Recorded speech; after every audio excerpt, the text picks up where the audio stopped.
بالکل 5 منٹ میں ختم۔ میرے بھائی، سب سے بڑی چیز جو ہمارے اوپر مصیبت و پریشانی اور آلام کے آنے کا ایک اور سبب ہے، اللہ رب العزت نے قرآن کریم میں فرمایا کنتم خیر امۃ اخرجت للناس، کہ تم وہ بہترین امت ہو لوگوں کے لیے پیدا کی گئی ہو۔ تمہارا کام کیا ہے؟ تأمرون بالمعروف وتنہون عن المنکر۔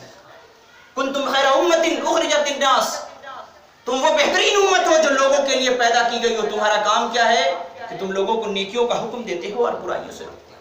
میرے بھائی، ایک مسلمان جس معاشرے میں رہے وہاں چوری، ڈکیتی، نشہ، زنا، بے پردگی، رشوت خوری، حرام خوری کبھی نہیں پنپ سکتی۔ ہم اس ملک کے اندر رہتے ہیں، ہندوستان میں، ہم یہاں کے شہری ہیں، ہم بنارس کے شہری ہوں، ہندوستان کے شہری ہیں۔ ہمارا یہ فرض بنتا ہے حکومت اپنے استر پہ، اپنے لیول پہ جو کرنا ہے کرے، لیکن بحیثیت شہری ہمیں اگر کسی شخص کو ہم دیکھیں کہ برائی کا ارتکاب کر رہا ہے، غلط کام کر رہا ہے، اگر یہاں تک کہ سڑک پہ گندگی پھینک رہا ہے، اسے ہم منع کریں۔ جرمن زبان کے اندر ایک مقولہ ہے، مشہور ہے ان کا محاورہ، کہ اگر ہر آدمی اپنے مکان اور اپنے دروازے کو صاف رکھے، سامنے والے گھر کے سامنے کے دروازے کو، تو پورا شہر صاف ہو جائے، کسی سوئپر کی ضرورت نہیں پڑے گی۔ تو ایک مسلمان ہونے کی حیثیت سے ہم جب کسی منکر اور برے کام کو دیکھیں تو ہمیں روکنا چاہیے، چاہے وہ ہندو ہو، مسلمان ہو، سکھ ہو، عیسائی ہو، مجوسی ہو، تاکہ معاشرے کے اندر سے جب برائی کا خاتمہ ہو تو حکومتوں کو بھی کہنے پر مجبور ہونا پڑے کہ نہیں، اگر صحیح معنوں میں ہمارے وطن کا کوئی سچا شہری ہے تو یہ مسلمان ہے۔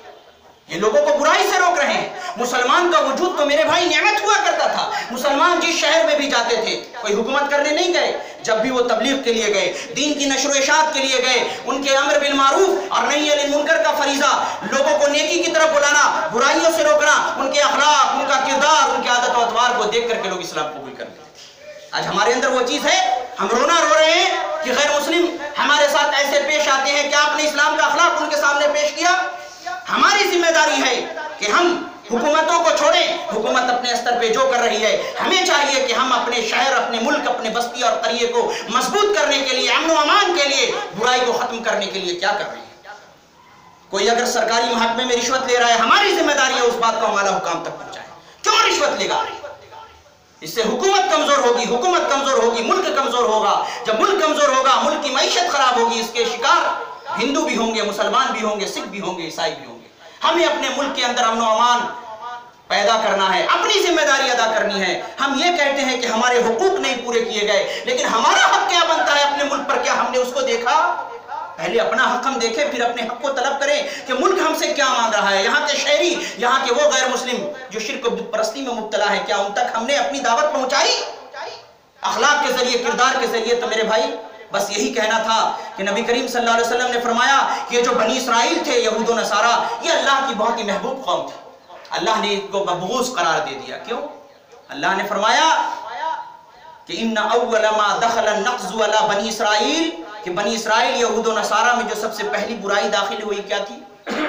کہ جب ان میں کا کوئی آدمی کوئی برائی کرتا تو ایک آدمی اس کو روکتا کہ سنو، اس کام کو مت کرو، دع ما تصنع، چھوڑ دے جو تو کر رہا ہے، فإنہ لا یحل لک، یہ برائی تیرے لیے کرنا جائز نہیں۔ لیکن پھر بھی وہ اپنی روش پہ برقرار رہتا، روش سے باز نہیں آتا۔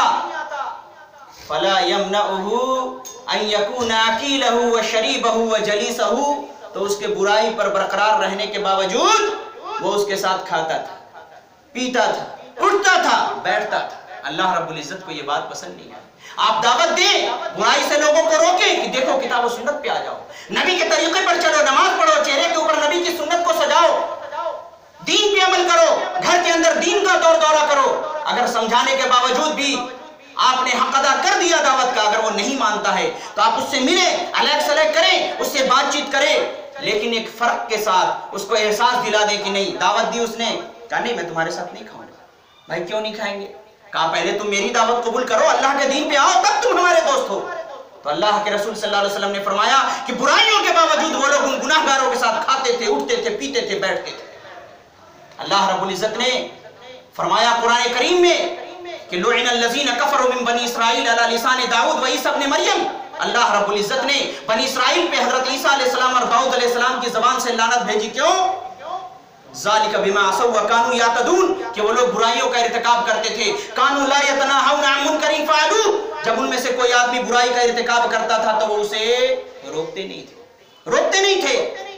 यही उनका जुर्म था। इसीलिए नबी सल्लल्लाहु अलैहि वसल्लम ने फरमाया, तिर्मिज़ी की और दीगर मुहद्दिसीन ने इसको बयान किया, ये रिवायत दुरुस्त है शवाहिद के बिना पर, अपने मफ़हूम के बिना पर। नबी सल्लल्लाहु अलैहि वसल्लम ने फरमाया, लतअमुरुन्न बिल मारूफ़ व लतनहवुन्न अनिल मुनकर, तुम लोग जरूर लोगों को नेकियों का हुक्म देते रहोगे, बुराइयों से रोकते रहोगे। लतअमुरुन्न बिल मारूफ़ व लतनहवुन्न अनिल मुनकर औ लयुशिकन्नल्लाहु अलैकुम अन यबअसा अलैकुम अज़ाबन मिन इंदी। नहीं तो क्या होगा अगर तुम इस फरीजे को छोड़ दोगे, अम्र बिल मारूफ नही अनिल मुनकर का फरीजा छोड़ दोगे, लोगों को नेकियों की तरफ बुलाना और बुराई से रोकना छोड़ दोगे, तो क्या होगा? अन यबअसा अलैकुम अज़ाबन मिन इंदी, अल्लाह रब्बुल इज्जत अपनी तरफ से तुम्हारे ऊपर अजाब नाजिल करेगा। सुम्मा लतदुन्नहु वला युस्तजाबु लकुम, फिर तुम दुआएं करते करते थक जाओगे, लेकिन तुम्हारी दुआएं अल्लाह कबूल नहीं करेगा। आज हम दुआएं करते हैं ना, ऐ अल्लाह हमारे हालात को दुरुस्त कर दे, ऐ अल्लाह हमारे कारोबार में बरकत अता फरमा, वला तुसल्लित अलैना मन लम यरहमना। अल्लाह के रसूल दुआ किया करते थे, आज हम भी वो दुआ करते हैं, ऐ अल्लाह हमारे ऊपर ऐसे हुक्मरानों को मुसल्लत ना कर जो हमारे ऊपर रहम ना करें। हमारी दुआएं कबूल हो रही है? नहीं हो रही है ना? क्यों नहीं हो रही है? अरे पहले उस सबब को तो दूर करें। नबी सल्लल्लाहु अलैहि वसल्लम फरमा रहे हैं कि तुम अगर अमर बिल मारूफ नही अनिल मुनकर के फरीज़ों को छोड़ दोगे, लोगों को नेकियों की दावत देना छोड़ दोगे, बुराइयों से रोकना छोड़ दोगे, सुम्मा लतदुन्नहु वला युस्तजाबु लकुम, तुम्हारी दुआ जबान दुआ करते करते ऐंठ जाएगी, टेढ़ी हो जाएगी। वला युस्तजाबु लकुम, अल्लाह तुम्हारी दुआ को कबूल नहीं करेगा। अल्लाह का वादा है, फैसला कर दिया। तो ये अमर बिल मारूफ का फरीजा हम अंजाम दें, अपने मुल्क, अपने शहर, अपने बस्ती, अपने करिए को अमन का गहवारा बनाएं, खौफ का गहवारा नहीं। फसाद फिल अर्ज से बचें, दुनिया के अंदर अमन और अमान पैदा करने की कोशिश करें, क्योंकि इस्लाम अमन का मुतरादिफ है। इस्लाम और अमन बिल्कुल एक लफ्ज है, जहां इस्लाम होगा वहां अमन होगा। और मेरे भाई आप लोगों को ये बावर करा दे, मौलाना अबुल कलाम आजाद रहमतुल्लाह अलैह ने अपनी किताब तस्किरा के अंदर लिखा, या शायद और किसी किताब में, बहरहाल उनकी ये तहरीर है, वो कहते हैं कि एक मुसलमान जो सच्चे दिल से इस्लाम पे अमल करने वाला है, जो मुसलमान अपने दीन में जितना ज्यादा पुख्ता होगा, वो उतना ज्यादा अपने मुल्क के लिए कारामत शहरी होगा, उतना ज्यादा अपने मुल्क का वफादार और कारामत शहरी होगा। जो सच्चे दीन पे चलेगा, अल्लाह से डरने वाला होगा, वो कभी भी खयानत नहीं करेगा, अपने वतन से गद्दारी नहीं करेगा, क्योंकि ईमान उसके घुट्टी में जब है तो वो बेईमानी कैसे करेगा? खयानत और गद्दारी तो मुसलमान का शियार हो ही नहीं सकता। तो अल्लाह रब्बुल इज्जत से दुआ है कि वो हम लोगों को इस्तिकामत के साथ अपने दीन पर अमल करने की तौफीक अता फरमाए। और अल्लाह रब्बुल इज्जत ने जो कहा, जो शुरू में मैंने आयत पढ़ी थी कि वला तहज़नु, कि तुम लोग गम न करो, कोई भी तुम्हें टेंशन लेने की जरूरत नहीं है, वला तहज़नु, कोई गम न करो, और वअंतुमुल आलौन इन कुंतुम मोमिनीन, तुम ही मामून रहोगे अगर तुम मोमिन हो, अगर तुम सच्चे मानो में ईमान पे चलोगे तो तुम्हारे लिए अमन व अमान होगा। वला तहिनु वला तहज़नु वअंतुमुल आलौन इन कुंतुम मोमिनीन। और अल्लाह ने जो फरमाया, वकान हक़्क़न अलैना नस्रुल मोमिनीन, कि हमारे ऊपर वाजिब है कि हम मुसलमानों की मदद करें। तो मेरे भाई हम अपने दीन के ऊपर डट जाएं। और ये जो आपके सामने हजरत सुमैया और हजरत खुबैब रज़ियल्लाहु अन्हुमा का जो वाक़या बयान किया गया, और इस किस्म की जो अल्लाह के रसूल की जो सीरत बयान की गई, वो हमारे सामने रहनी चाहिए। और जितनी भी परेशानियां आ जाएं, उन तमाम मसाइब और परेशानियों से निकलने का हल कोई मीटिंग नहीं है, कोई तबसरा नहीं है, बल्कि उसका सिर्फ और सिर्फ एक हल है कि हम अल्लाह के दीन की तरफ रुजू करें और हर मामले में कहें कि हस्बुनल्लाह व निअमल वकील, और अल्लाह रब्बुल इज्जत से दुआ मांगे कि रब्बना आतिना फिद दुनिया हसनह व फिल आखिरति हसनह व क़िना अज़ाबन्नार। अल्लाह तबारक व तआला तो हमारी दुनिया भी हसीन बना दे, आखिरत भी हसीन बना दे, और हमें जहन्नम की आग से निजात दे। लेकिन जब ये दुआ पढ़ दी तो एक बात सुन ले, रब्बना आतिना फिद दुनिया हसनह, अमूमन लोग इसका मतलब क्या समझते हैं कि अल्लाह तबारक व तआला तू हमारी दुनिया हसीन बना दे, मतलब हमारे कार अता कर दे, बिल्डिंगें अता कर दे, कोठियां अता कर दे, बहुत अच्छी अच्छी नौकरियां अता कर दे, ब्रांडेड कपड़े और घड़ियां और जूते पहनने की तू हमें तौफीक अता फरमा। माल का मतलब समझते हैं कि दुनिया हसीन हो गई। सहाबा कराम तो गुर्बत में जिंदगी गुजारे चले गए। अल्लाह के रसूल सल्लल्लाहु अलैहि वसल्लम आधा पेट खाते थे, एक वक्त खाया, दूसरे वक्त का पता नहीं। तो क्या आपकी दुनिया हसीन नहीं थी? क्या आपको आपकी ये दुआ कबूल नहीं हुई? नऊज़ु बिल्लाहि मिन ज़ालिक। रब्बना आतिना फिद दुनिया हसना, ऐ अल्लाह तबारक व तआला तू हमारी दुनिया को हसीन बना दे। दुनिया के हसीन बनने का मतलब ये है कि अल्लाह हमें नेकियों की तौफीक दे, हमारे घरों में कुरान की तिलावत हो, हमारे घर में अल्लाह का जिक्र हो, रसूल की सुन्नतों का चर्चा हो, हमारी माँ बहनें बेटियां अल्लाह के दीन पर चले, हमारे घर के अंदर फहाशी और बुराई का खात्मा हो, हम उन कामों पे अमल जन्नत देगा, तब जाकर के हमारी दुनिया हसीन होगी। अगर दुनिया की मालो आशाइश और दौलत हमारे सामने आ गई, लेकिन अब अगर अल्लाह रब्बुल इज्जत से बगावत कर रहे हो, सरकशी कर रहे हो, अल्लाह के दीन पर नहीं चल रहे हो, अल्लाह के दीन के दुश्मन बने बैठे हो, गच्चे कितनी भी कारें, बंगले, कोठियां, पैसे आपके पास आ जाएं, आपकी दुनिया हसीन नहीं है, बल्कि वो अल्लाह रब्बुल इज्जत के लिए, अल्लाह रब्बुल इज्जत की तरफ से आपके लिए एक आजमाइश है। तो रब्बना आतिना फिद दुनिया हसना का मतलब कि अल्लाह हमें ऐसी दुनिया अता कर, ऐसा माल अता कर, ऐसी बरकत अता कर कि जिसके जरिए से कार्य खैर की हमें तौफीक दे। ये मतलब है रब्बना आतिना फिद दुनिया हसना का मतलब। और एक दुआ आप याद कर ले, इंशाअल्लाह दुआ की मसनून किताब में आपको ये दुआ मिल जाएगी कि नबी करीम सल्लल्लाहु अलैहि वसल्लम ने फरमाया कि जब मोमिनीन को कोई हुस्न, कोई अफसोस, कोई मलाल और कोई गम हो, परेशान हाल, नबी सल्लल्लाहु अलैहि वसल्लम के बारे में आती है बात हदीस में कि जब भी आपके ऊपर कोई मामला दरपेश होता, बादरा इला सलाह, फौरन नमाज की तरफ जाते। परेशानी हुई, वुजू किया, खड़े हो गए, 2 रकात नमाज पढ़ ली। हमारा क्या है, परेशानी हुई, इसको फोन लगा रहे हैं, उसको फोन लगा रहे हैं, बैठ के यार दोस्तों में तबसरा कर रहे हैं, अरे यार ऐसे हो गया, वैसे हो गया, कैसे करना चाहिए। बादरा इला सलाह, परेशानी हुई, अल्लाह की तरफ रुजू करें। नबी सल्लल्लाहु अलैहि वसल्लम ने फरमाया, अम्मा आयशा रज़ियल्लाहु अन्हा इसकी रावी हैं, इमाम अहमद बिन हंबल रहमतुल्लाह अलैह ने इसको जिक्र किया और भी दीगर मुहद्दिसीन ने इसको जिक्र किया, बिल्कुल सही रिवायत है। अम्मा आयशा रज़ियल्लाहु अन्हा कहती है कि जब तुम में से किसी को कोई परेशानी हो तो नबी सल्लल्लाहु अलैहि वसल्लम ने एक दुआ सिखाई, 2 रकात नमाज पढ़ो और नमाज के आखिर में क्या दुआ करो, अल्लाहुम्मा इन्नी अब्दुक व इब्नु अब्दिक व इब्नु अमतिक नासियती बियदिक मादिन फिया हुक्मुक अदलुन फिया क़दाउक असअलुका अल्लाहुम्मा बिकुल्लि इस्मिन हुवा लक सम्मैत बिही नफ्सक औ अंज़लतहु फी किताबिक औ अल्लमतहु अहदन मिन खल्क़िक औ इस्तअसरत बिही फी इल्मिल ग़ैब इंदक अन तजअल क़ुरआन अल-अज़ीम रबीअ क़ल्बी व नूर बसरी व सदरी व जिला हुज़्नी व ज़हाब हम्मी व ग़म्मी। तर्जुमा सुन ले, फिर बात खत्म। अल्लाह के रसूल दुआ सिखा रहे हैं कि तुम 2 रकात नमाज पढ़ो। जब भी कोई टेंशन हो, कारोबार की टेंशन, मुल्क की टेंशन, सियासत की टेंशन, कोई परेशानी, बीवी की तबीयत खराब, बच्चे की तबीयत खराब, कोई मसला समझ में नहीं आ रहा, क्या करें, 2 रकात नमाज पढ़ो, वुज़ू करो, अल्लाह की बारगाह में खड़े हो जाओ। क्या दुआ पढ़े? नमाज के बाद सलाम फेरने से पहले अल्लाहुम्मा इन्नी अब्दुक, अल्लाह ताला मैं तेरा बंदा, व इब्नु अब्दिक, तेरे बंदे का बंदा, व इब्नु अमतिक, तेरी लौंडी, तेरी बंदी का बंदा, नासियती बियदिक, मेरी पेशानी तेरे कब्जे में, यानी मुकम्मल में तेरे अख्तियार में, मादिन फिया हुक्मुक, मेरे ऊपर सिर्फ तेरा ही फैसला नाफिज हो सकता है और किसी का नहीं। अदलुन फिया क़ज़ाउक, जो तू फैसला करता है अपने बंदे के बारे में वो आदल पर मबनी हुआ करता है। अस्अलुका अल्लाहुम्मा बिकुल्लि इस्मिन हुवा लक, अल्लाहु अकबर। देखिए कितनी अच्छी दुआ है। अगर मुसलमान इस दुआ के तर्जुमे को सीख ले तो शिर्क करना छोड़ दे। अस्अलुका अल्लाहुम्मा बिकुल्लि इस्मिन हुवा लक, अल्लाह तबारक व तआला जितने भी तेरे अच्छे अच्छे पाक अस्मा है, जो तेरे नाम है, उसके जरिए से मैं तेरी पनाह तलब करता हूँ, तुझसे सवाल करता हूँ। अस्अलुका बिकुल्लि इस्मिन हुवा लक सम्मैत बिही नफ्सक, और तेरे उन नामों के जरिए भी मैं तेरी पनाह तलब करता हूँ, तुझसे सवाल करता हूँ। सम्मैत बिही नफ्सक, कि जो तूने अपने लिए अपना नाम रखा, बंदों को नहीं बताया। औ अल्लमतहु अहदन मिन खल्क़िक, और मैं तेरे उन नामों के जरिए तुझसे पनाह तलब करता हूँ, तुझसे सवाल करता हूँ जो तूने अपने किसी मखलूक को सिखाया।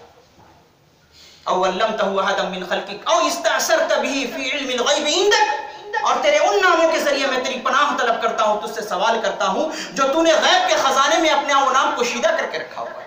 और इस्तअसरत बिही फी इल्मिल ग़ैब इंदक अन तजअल क़ुरआन अल-अज़ीम रबीअ क़ल्बी, ऐ अल्लाह मैं तुझसे ये सवाल करता हूँ। देखिए इस दुआ में क्या है, बंदा अल्लाह रब्बुल इज्जत से उसके अस्मा व सिफात, उसके पाक और नेक अस्मा के वसीले से दुआ कर रहा है।